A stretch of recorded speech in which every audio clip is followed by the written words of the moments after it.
Board पे देखो,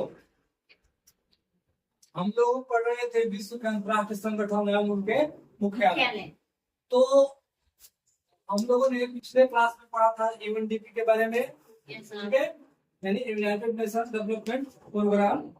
और उसके बाद हम लोगों ने पढ़ा था वर्ल्ड बैंक के बारे में पढ़ा था, और यूएनएचआरसी के बारे में पढ़ा था, United Nations human right council के बारे में पढ़ा था। तो ये तीनों कंप्लीट हो चुका था हम लोग को। अगला था हम लोग का यूनेस्को। अगला क्या था? यूनेस्को। तो आज हम लोग पढ़ेंगे यूनेस्को के बारे में। यूनेस्को क्या है, ये कब बना था, इसका काम क्या है, इसका उद्देश्य क्या है, ठीक है। तो स्टार्ट करते हैं आज क्लास यूनेस्को से। तो यूनेस्को का पहला ही क्वेश्चन आता है, इसका फुल फॉर्म बता दीजिए। क्या कर दीजिए? फुल फॉर्म बता दीजिए। तो देखो, यूनाइटेड का फुल फॉर्म लिखो, United Nations educational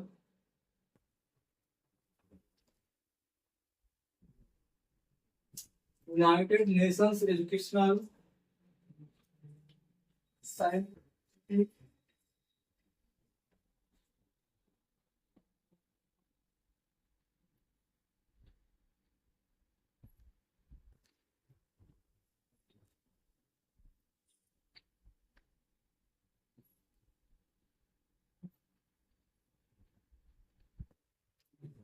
and cultural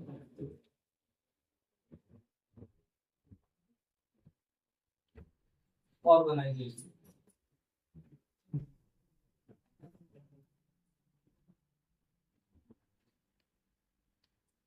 इसका मतलब होगा संयुक्त राष्ट्र, संयुक्त राष्ट्र शैक्षिक शैक्षिक वैज्ञानिक, संयुक्त राष्ट्र शैक्षिक वैज्ञानिक और सांस्कृतिक संगठन।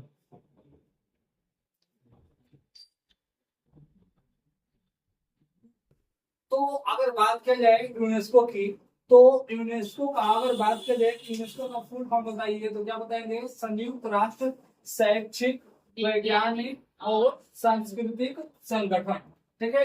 अगर बात की जाए किसका मुख्यालय बता दीजिए। यहाँ इसका मुख्यालय कहाँ पे स्थित है? पहले इसकी स्थापना पढ़ लेते हैं, उसके बाद मुख्यालय पाएंगे। इसका स्थापना कब हुआ था, ठीक है जी। यानी यूनेस्को का स्थापना कब हुआ था? तो इसका स्थापना हुआ है 16 नवंबर। इसका स्थापना हुआ था 16 नवंबर 1946 को। यानी 16 नवंबर 1946 ईस्वी में इसका क्या हुआ था? स्थापना हुआ था किसका? यूनेस्को का। ठीक हो गया यहाँ तक। इसका अगर बात की जाए कि मुख्यालय कहाँ पे है, यानी हेडक्वार्टर, इसका मुख्यालय कहाँ पे है? तो पेरिस। कहाँ पे है? पेरिस कहाँ पड़ता है, कौन से देश में? फ्रांस की राजधानी। हाँ, फ्रांस की राजधानी क्या है? पेरिस है। यहीं पे हमें क्या मिलेगा? टावर मिलता है। पेरिस का टावर देखो ना, बहुत लंबा रहता है ऐसा, जिसको हम लोग फ्रांस का टावर बोलते हैं।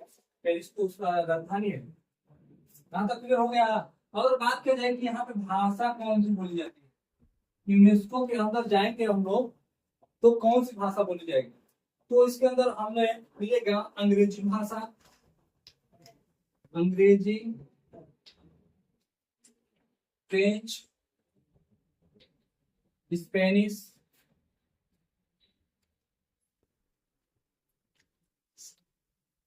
रशियन। रशियन मतलब क्या होगा? रूस की भाषा, ठीक है। कौन सी भाषा होगी? रूस की भाषा। चीनी, चीनी मतलब क्या होगा? चाय वाला चीनी। तो चाय वाला चीनी की बात नहीं हो रहा है, ये चीनी मतलब चीन, यानी चाइना की बात हो रहा है, ठीक है। ये सारी भाषाएं हमें कहाँ पे मिलेगी? United Nation Education Scientific and Cultural Organization के अंदर, ठीक है। अगर बात किया जाए कि इसके सदस्य देश कितने हैं, तो सदस्य देश कितने हैं, सदस्य देशों की संख्या है 10194। कितना है जी? 194, यानी 194 वो देश इससे क्या है, यूनेस्को के सदस्य देश है, ठीक है। अगर बात किया जाए कि इसके सहयोगी देश, सहयोगी देश, सदस्य देश और सहयोगी देश में क्या डिफरेंस है, कौन बताएगा? मतलब सहायता करने वाले देश। हाँ, जो एक दूसरे को मदद करेगा वो सहयोगी कहलाता है, और सदस्य मतलब जो उसमें शामिल है। इसके सदस्य देश तो 194 है, सहयोगी देशों की संख्या 12 है। कितना है? 12 वो क्या है, सहयोगी देश है। अब इसका उद्देश्य क्या है, ये क्यों बनाया गया था यूनेस्को?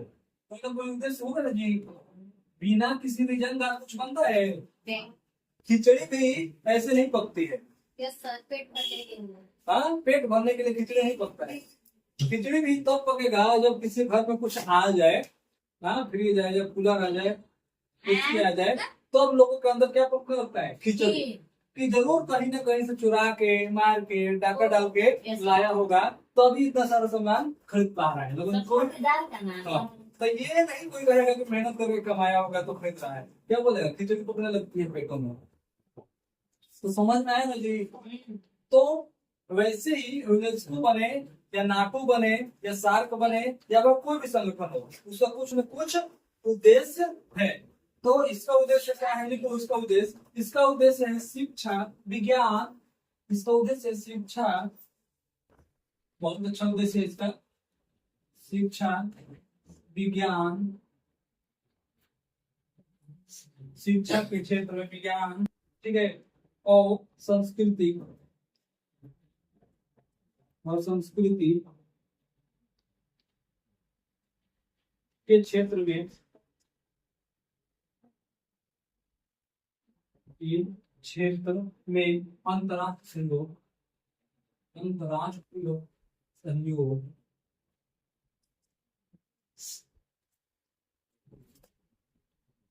के माध्यम से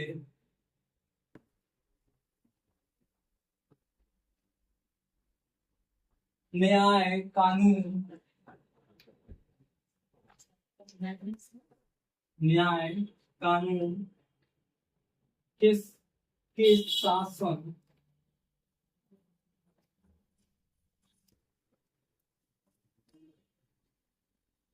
मानव अधिकार,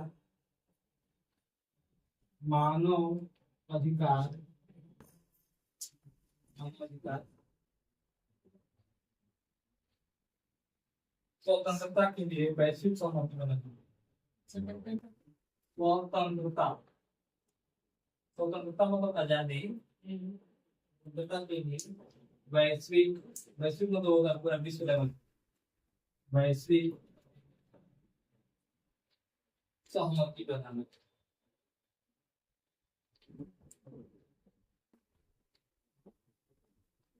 ठीक है। अब देखो यूनेस्को का बनाने का मेन मतलब क्या था कि किसी देश में देख रहे हो किसी देश की शिक्षा का स्तर क्या एकदम गिरता ही जा रहा है, कहीं पे वैज्ञानिक बनते ही नहीं है, कहीं पे सांस्कृतिक का कार्यक्रम होता ही नहीं है, कहीं पे न्याय और कानून का अता पता ही नहीं है।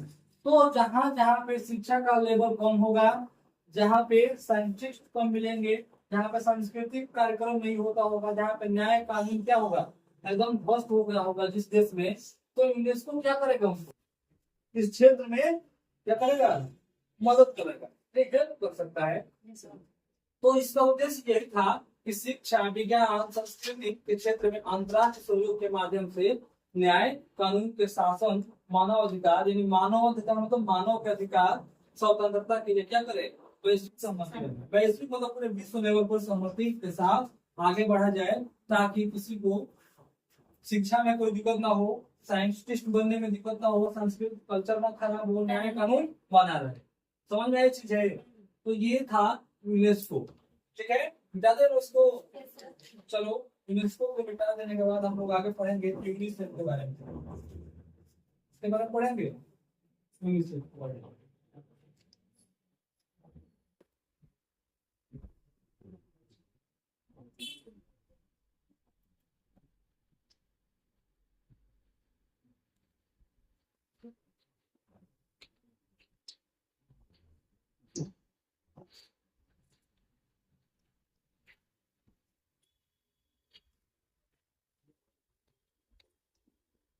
ये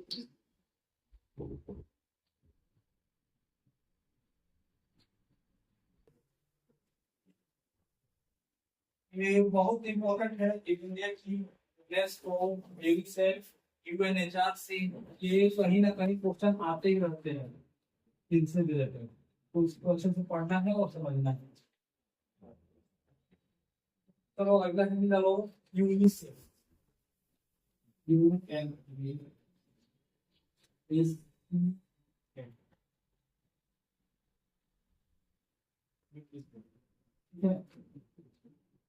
तो इसका होगा United Nation, United Nation international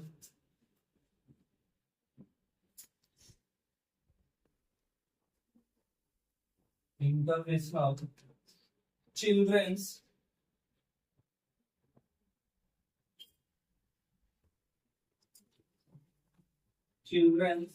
emergency Fund. Emergency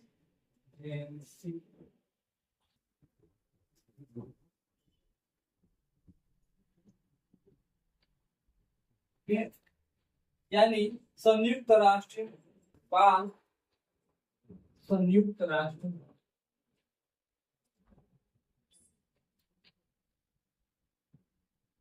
बाल, कौन सा बाल? खाने वाला बाल ना। हाँ, बाल मतलब छोटे बच्चे, ठीक है। हाँ, बाल बच्चे, छोटे बच्चे नहीं जो आते हैं 2 4 5 में पढ़ने वाले, उनकी बात करेंगे। संयुक्त राष्ट्र अंतर्राष्ट्रीय बाल आपातकालीन फंड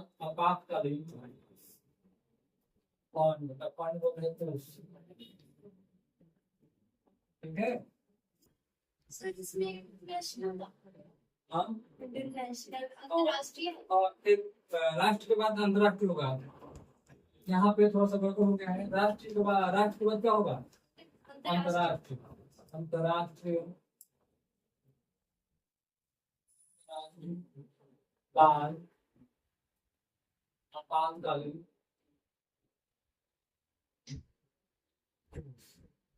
ठीक है। तो यूनिसेफ का मतलब हो गया कि United Nation international children emergency fund, यानी संयुक्त राष्ट्र अंतर्राष्ट्रीय बाल आपातकालीन कोष। इनमें पढ़ने से ही हमें पता चल जा रहा है कि ये जो विश्व लेवल पे छोटे बच्चों के लिए पढ़ाई लिखाई के लिए क्या होता है? Emergency fund. हाँ, किसी देश में कुछ आपातकालीन घटनाएं घट गई तो वहां पे अगर उस देश के पास पैसा नहीं रह पाएगा तो कहाँ से पैसे मिलेगा? कहाँ से मदद मिलेगी हमें? यूनिसेफ से मदद मिलेगी। कहाँ से मिलेगी?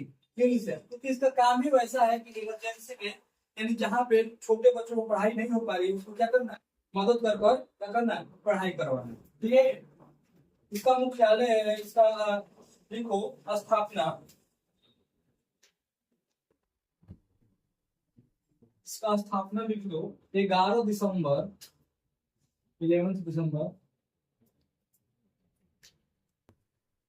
1946 तो हुआ था।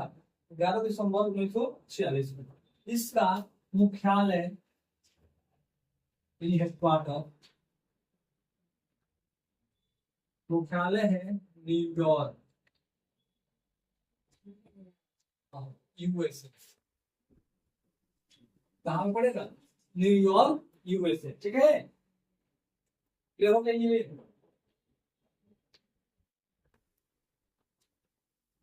चलो इसमें लिखते हैं महत्वपूर्ण तथ्य, थोड़ा लिखेंगे इसके बारे में, थोड़ा जानते हैं, ठीक है। यूनिसेफ के बारे में ये इम्पोर्टेंट है। क्यों इम्पोर्टेंट है? क्योंकि छोटे बच्चों को ये पढ़ने लिखने में क्या कर रहा है? मदद कर रहा है। क्योंकि फ्यूचर कौन बनाता है? किसी भी देश का या किसी भी घर का, किसी समाज का फ्यूचर कौन बनेगा?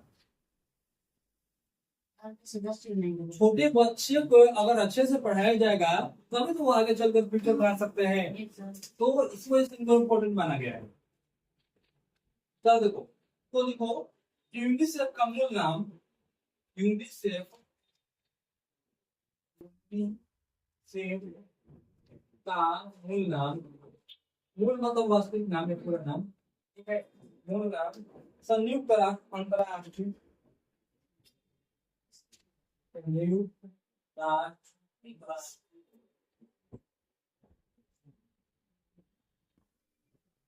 अंतरराष्ट्रीय राष्ट्रीय बाल अंतर्राष्ट्रीय अंतरराष्ट्रीय बाल आपातकालीन पुरस्कार। ये पहले नाम ये था, ठीक है, आपातकालीन पुरस्कार। अब नाम चेंज हो गया, पुरस्कार। अब नाम इसका बदल गया है, ठीक है। अगला पॉइंट इंपॉर्टेंट है, ये वाला पॉइंट। इसका नाम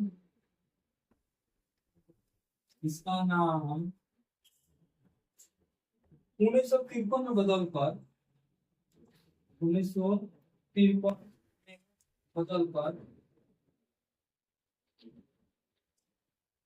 संयुक्त राष्ट्र बाल पोष कर दिया, बाल पोष पर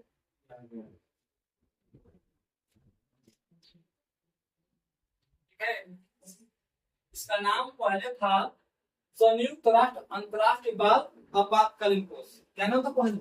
संयुक्त राष्ट्र अंतरराष्ट्रीय बाल आपातकालीन कोष। लेकिन 1953 में इसका नाम को क्या कर दिया गया? चेंज कर दिया गया, यानी बदल दिया गया और नाम हो गया संयुक्त राष्ट्र बाल कोष। इस एक चीज का ध्यान रखना होगा कि इंग्लिश में नाम यही था, इंग्लिश में चेंज नहीं हुआ है। यानी कि अंग्रेजी में जो अंग्रेजी का नाम है यूनिसेफ, इसमें कोई चेंजेस नहीं हुआ है। इसको यूनिसेफ ही बोलेंगे, लेकिन हिंदी में बोलेंगे संयुक्त राष्ट्र बाल कोष, ठीक है। इसका उद्देश्य क्या था? तो इसका उद्देश्य था बच्चों के स्वास्थ्य और पोषण में सुधार करना। जो छोटे बच्चे हैं इनके बच्चों के स्वास्थ्य और पोषण में सुधार करना।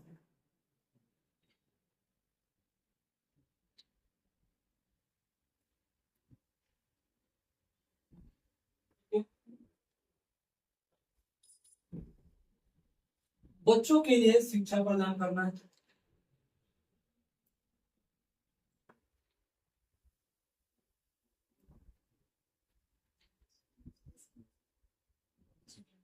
शिक्षा प्रदान करना,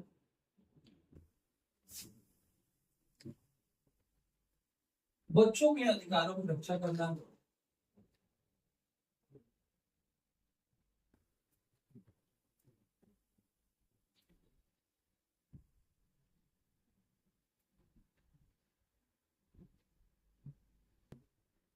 समझ में आ रहा है ना जी? हाँ, कि यूनिसेफ का काम क्या है? बच्चों को स्वास्थ्य पर ध्यान देना, उनके पोषण पर ध्यान देना, हाँ, उनकी शिक्षा पर ध्यान देना, उनके अधिकारों की रक्षा करना, ठीक है। उनके खिलाफ हो रहे हिंसा को क्या करना? रोकना। ये सभी काम किसका था? यूनिसेफ का, ठीक है। यहाँ तक क्लियर हो गया? अब अगला हेडिंग डालो, इंटरनेशनल कोर्ट, मतलब अंतरराष्ट्रीय न्यायालय।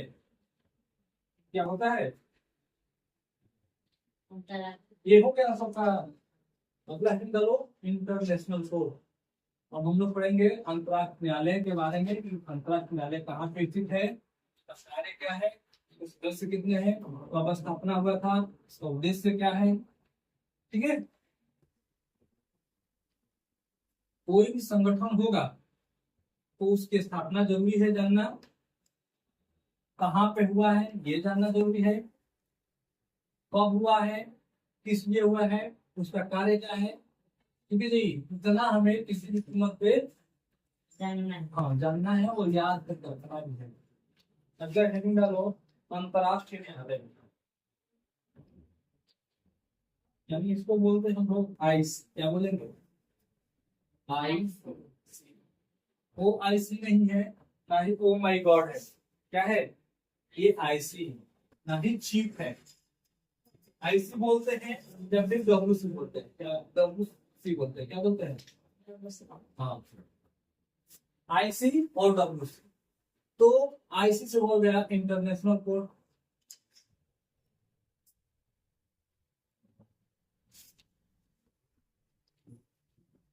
और डब्ल्यूसी से क्या होगा?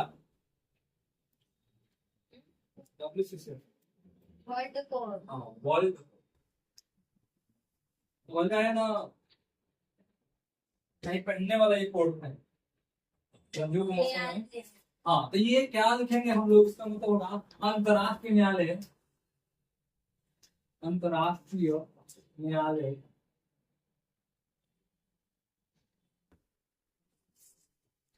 या फिर विश्व न्यायालय।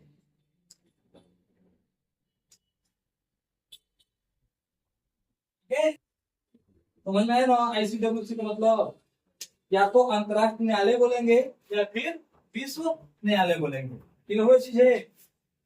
अब अगर बात किया जाए कि अंतरराष्ट्रीय न्यायालय की स्थापना कब हुआ था, यानी कि अंतरराष्ट्रीय न्यायालय की स्थापना की बात किया जाए कि कब हुआ था, तो ये हुआ था 26 जून 1945 को। 26 जून 1945 को दिन वो था जब अंतरराष्ट्रीय न्यायालय के या फिर विश्व न्यायालय क्या किया गया था, स्थापना किया गया था। ठीक है, अगर बात किया जाए कि इसका मुख्यालय कहाँ पे स्थित है, यानी हेडक्वार्टर, अंतरराष्ट्रीय न्यायालय का मुख्यालय कहाँ पे स्थित है, अगर बात किया जाए तो हेग, नाम सुने होंगे, लिखा जाता है द हेग। इसको किसी किसी बड़े नामों के आगे क्या लगा रहता है, द लगा रहता है। ठीक है, हिंदी से पढ़ा हुआ किसी ने आर्टिकल का प्रयोग तो ए एंड द होता है ना जी। तो कहाँ पे द लगता है, जो बड़े बड़े स्थानों की बात हो रहा है, तो द हेग कहाँ पे है, ये नीदरलैंड में। कहाँ पे है? नीदरलैंड। वो देश कौन सा है? नीदरलैंड। और वो जगह कहाँ है? तो हेग। कहाँ पे जगह का नाम है? जगह का नाम है हेग, देश का नाम है नीदरलैंड। यहाँ पे इसका क्या है? मुख्यालय। इतना बात पूछा जा चुका है, कोई लिमिट नहीं है। बहुत बार क्वेश्चन आ चुका है इसे कि अंतरराष्ट्रीय न्यायालय कहाँ पे स्थित है या फिर ये कब बना था। ठीक है जी, क्लियर हो गया ये चीजें। इसमें न्यायाधीशों की संख्या, न्यायाधीशों की संख्या 9 होती है। कितनी होती है? 9 को जज मिलेंगे। कितने जज मिलेंगे? 9 जज मिलेंगे। इसमें पदों की संख्या होगी 15। पदों की संख्या कितनी होती है? 15। ये इंपॉर्टेंट है, उसको पढ़ते हुए चलना। पदों की संख्या है 15, इसमें न्यायाधीशों की संख्या होगी 9। यानी जज, न्यायाधीश मतलब क्या होता है, इसको हम लोग जज बोलते हैं। ठीक है, चलो थोड़ा सा 2000 का नोट का इस्तेमाल कर लेते हैं। बहुत दिन से इस्तेमाल नहीं किए थे। सर कल नहीं थे, परसों थे। हाँ, तो 3-4 दिन हो गया पिंक नोट को देखे हुए, फिर से आज देखते हैं 2000 का नोट। चलो देखो, यह 1946 ईस्वी से अस्तित्व में आया है। यह का मतलब कौन? अंतरराष्ट्रीय न्यायालय। और यह का मतलब क्या हो गया? अंतरराष्ट्रीय न्यायालय। तो उसी के बारे में पढ़ रहे हैं ना जी। तो यह 1946 ईस्वी में अस्तित्व में आया। अस्तित्व में आने का मतलब 1946 ईस्वी से ये लगातार काम करने लगा। ठीक है, इसके 15 न्यायाधीश थे। अगला पॉइंट देखो, इसे संयुक्त राष्ट्र महासभा, इसे संयुक्त राष्ट्र महासभा, संयुक्त राष्ट्र महासभा और सुरक्षा परिषद द्वारा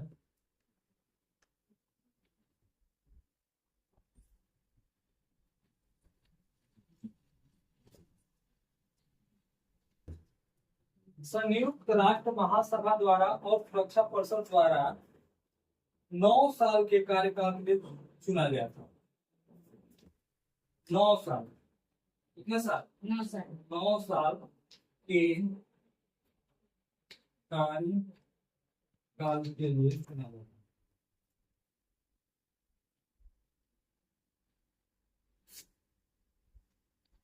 ठीक है,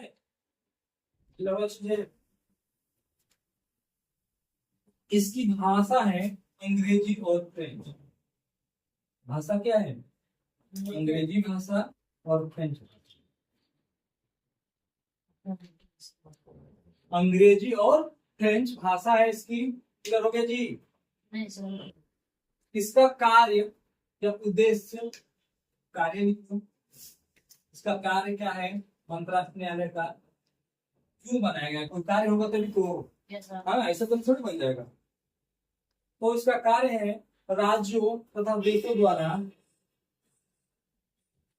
राज्यों तथा देशों द्वारा, राज्यों तथा देशों द्वारा प्रस्तुत विवादों को अंतर्राष्ट्रीय कानून के अनुसार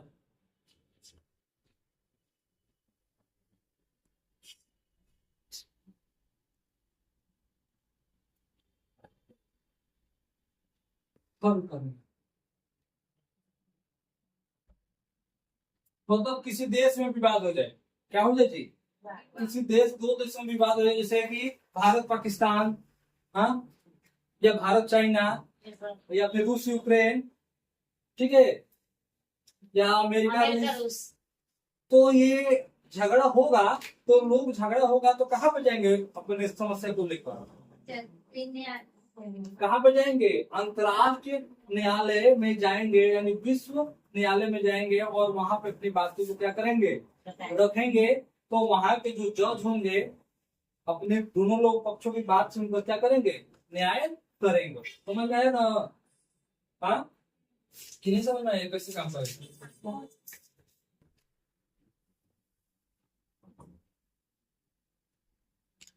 आ गया तो इसको मिटा दे।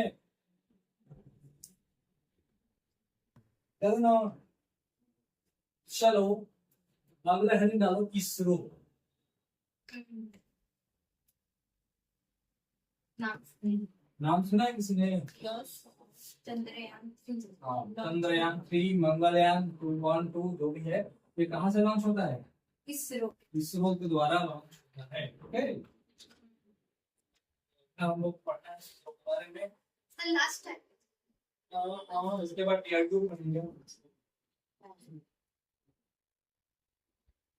अगला हेडिंग डालो इसरो। ठीक है, तो इसरो का अगर बात की जाए कि इसका फुल फॉर्म क्या होगा, तो क्या बताओगे? Indian Indian Space Indian Space Research Research organisation.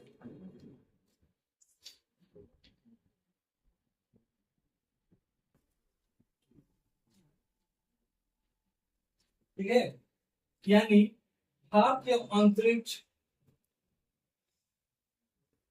भारतीय अंतरिक्ष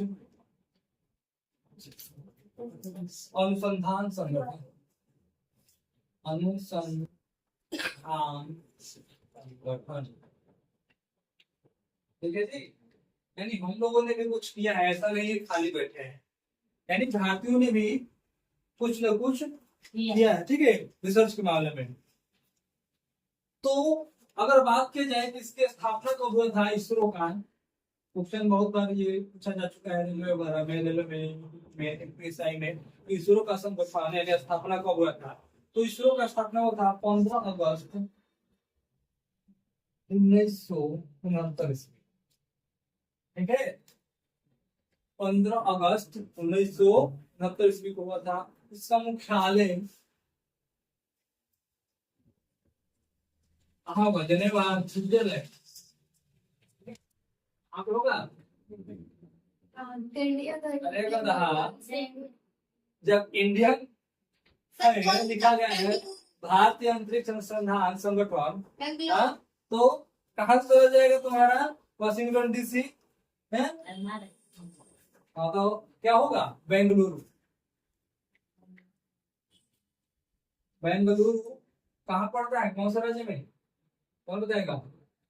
बेंगलुरु कौन से राज्य में पड़ता है? हाँ? तुम लोग तो भगवान ही मालिक है। बेंगलुरु पड़ता है कर्नाटक में। कहाँ पड़ता है? जहाँ पे नाटक ज्यादा होता है उसे क्या कहते हैं? कर्नाटक। ठीक है, याद कर लेना आज के बाद से। जहाँ पे नाटक सबसे ज्यादा होता है उसे क्या कहेंगे? कर्नाटक कहेंगे। और ये पड़ेगा बेंगलुरु में। कहाँ पड़ेगा? बेंगलुरु। अब आगे लिखो इसका उद्देश्य। इसका उद्देश्य क्या है? तो इसका उद्देश्य है राष्ट्र का विकास के लिए, राष्ट्रीय विकास के लिए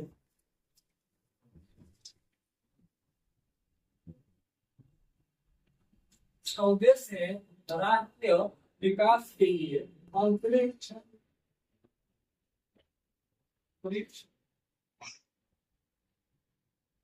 हो गया है। तो अंतरिक्ष प्रौद्योगिकी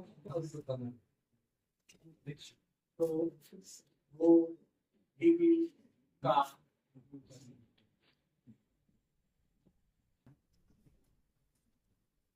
ये इसका क्या है जी? उद्देश्य है। यानी भारत का क्या करना? विकास करना और भारत को अंतर्राष्ट्रीय प्रौद्योगिकी के रूप में क्या करना? उपयोग करना। यानी कि हम लोग का इसी की वजह से आज हम लोग क्या है? मंगलयान हो या फिर हम लोग का चंद्रयान, ये सब इसी की देन है कि बन पा रहा है या वहां तक हम लोग पहुंच पा रहे हैं, मंगल ग्रह हो या चांद पे हो। ठीक है, अगला है हम लोग का DRDO। DRDO, ठीक है, डिफेंस रिसर्च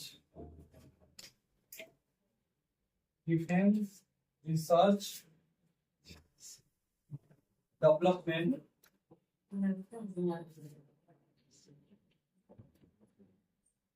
ऑर्गेनाइजेशन।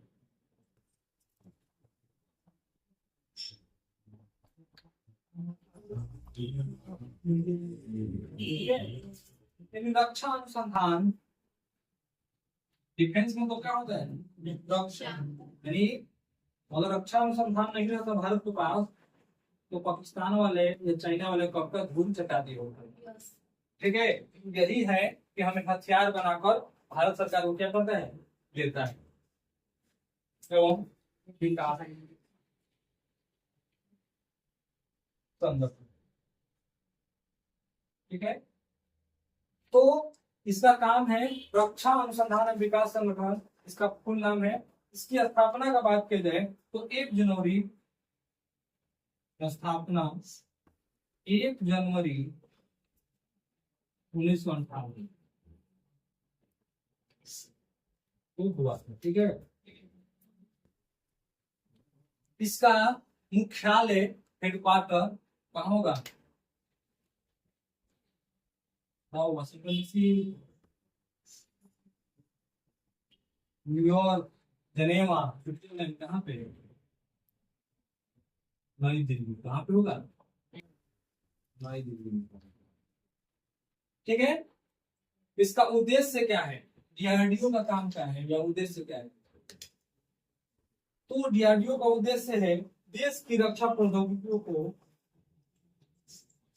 देश की रक्षा प्रौद्योगिकियों को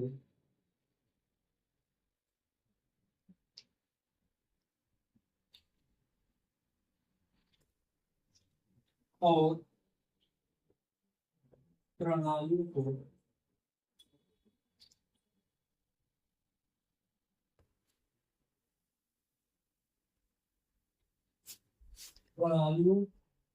का विकास करें।